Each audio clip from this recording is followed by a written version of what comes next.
نحمده ونصلي ونسلم على رسوله الكريم اما بعد فاعوذ بالله من الشيطان الرجيم بسم الله الرحمن الرحيم وإما ينزغنك من الشيطان نزغ فاستعذ بالله إنه هو السميع العليم۔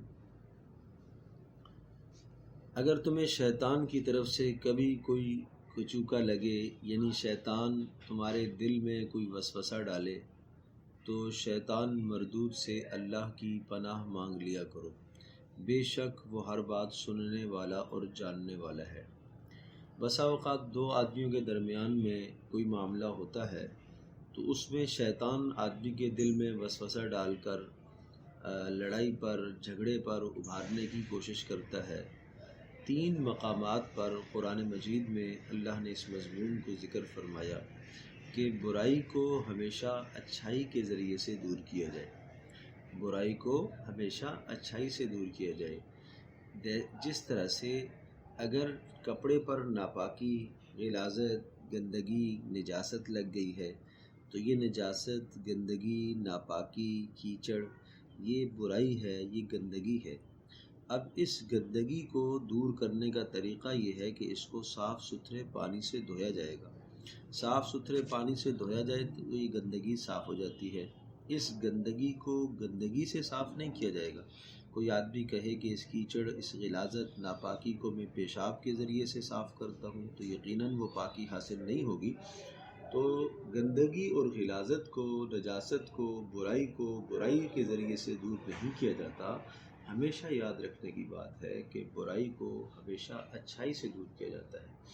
جب آدمی کسی بھی برائی کو اچھائی کے ذریعے سے دور کرنے کی کوشش کرتا ہے تو شیطان دل میں وسوسہ ڈالتا ہے، تم بزدل ہو، تمہیں زور سے جواب دینا چاہیے، تمہیں چیخ کر بولنا چاہیے، تمہیں غصہ کرنا چاہیے، تمہیں گالی دینی چاہیے۔ جب اس قسم کا خیال دل میں آئے، گالی کا، غصہ کرنے کا، سخت جواب دینے کا، ہاتھ اٹھانے کا، گھر میں اگر کوئی معاملہ ہو گیا ہے تو ایک دم جواب دینے کا خیال اور وسوسہ آئے تو آدمی کو اعوذ باللہ من الشیطان الرجیم پڑھنا چاہیے۔ اس کے ذریعے سے آدمی کا غصہ چھٹ جاتا ہے۔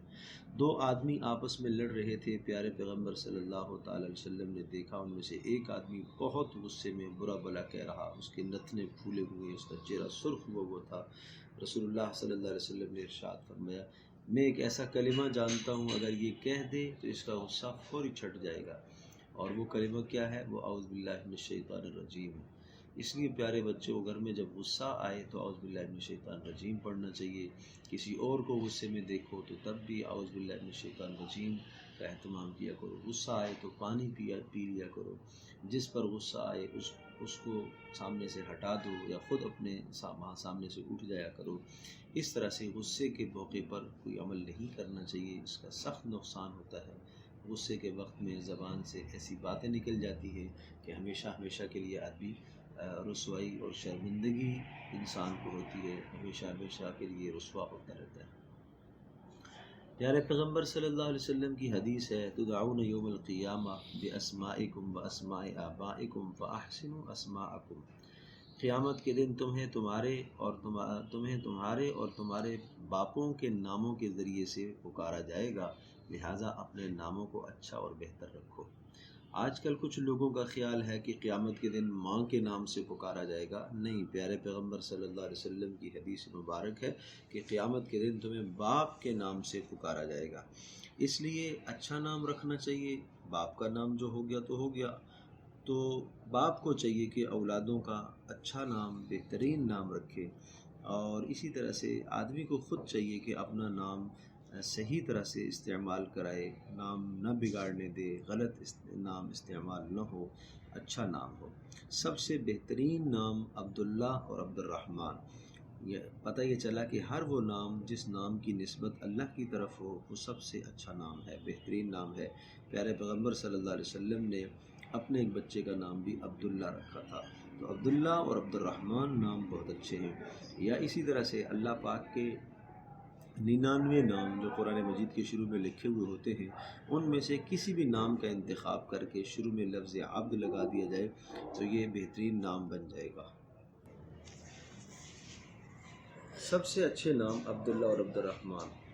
تو ان مبارک ناموں میں سے کسی ایک نام کے شروع میں لفظ اب لگا دیا جائے تو بہترین نام بن جاتا ہے، وہ نام جو اللہ کی طرف منسوب ہوتے ہیں۔ دوسرا طریقہ یہ ہے کہ بزرگوں کے نام پر، صحابہ اکرام رضی اللہ عنہم اجمعین کے ناموں پر، انبیاء علیہ السلام کے ناموں پر نام ہو، جیسا کہ اللہ کے نبی صلی اللہ علیہ وسلم نے اپنے ایک بیٹے کا نام ابراہیم بھی رکھا ہے، نبی علیہ السلام نے نبی حضرت ابراہیم کے نام پر رکھا، تو یہ بھی طریقہ ہے نام رکھنے کا۔ تیسرا طریقہ یہ ہے نام رکھنے کا کہ اچھے معنی والا نام رکھا جائے، جیسا کہ آپ نے ایک بیٹے کا نام قاسم بھی رکھا ہے، تقسیم کرنے والا، تو اچھا معنی ہو تو کوئی حرج نہیں ہے، وہ اللہ کی طرف منسوب نہیں بھی ہے لیکن تب بھی ایک اچھا معنی ہے، تو یہ بھی آپ علیہ السلام کی سنت ہے۔ تو اس طرح سے اچھا نام اور بہترین نام رکھا جائے۔ اللہ تبارک و تعالیٰ کی شان بہت عظیم و شان اور بلند شان ہے، اس کی شان کے مطابق آپ اللہ سے اجر لیں۔ ایک بہت پیارا کلمہ ہے، یا رب لک الحمد کما ینبغی لجلال وجہک وعظیم سلطانک۔ روایت میں آتا ہے کہ جب آدمی یہ کلمہ پڑھتا ہے تو فرشتے کہتے ہیں یا اللہ اس بندے نے اتنا پیارا کلمہ پڑھا ہے، اسے ہمیں پتہ نہیں ہے کہ اس کا ثواب ہم کیا لکھیں۔